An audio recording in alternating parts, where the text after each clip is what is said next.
Ayan, nakikita nyo ba yan mga sisi ko? Ayoko sanang ipakita, napaka ano sa akin ba? Lalo na yung mga skin conscious. Tapos sa akin talaga natapat siya. So, I'm here on TikTok para mag-share ng awareness sa mga nabibili yung mga whitening product.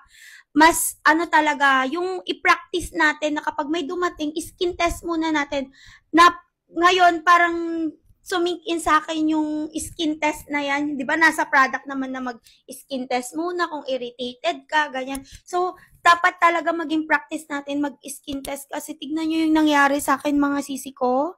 Ayan, sa iba naman is hiyang, pero sa akin is hindi. So, naniniwala na ako sa hiyangan mga sis. Nasunog siya, literal mga mamshi ko. Umabot yan hanggang dito at eto hanggang dito sa may dede ko. Tapos yung kilikili ko, ay nasunog siya.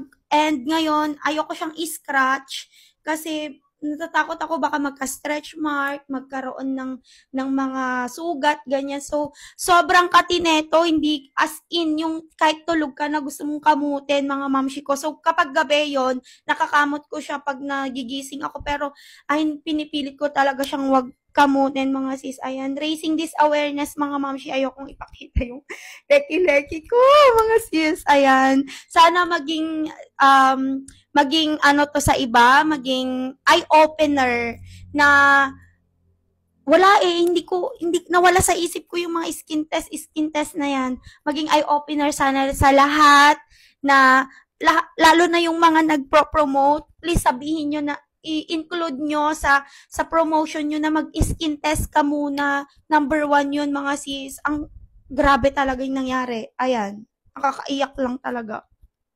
Share ko lang.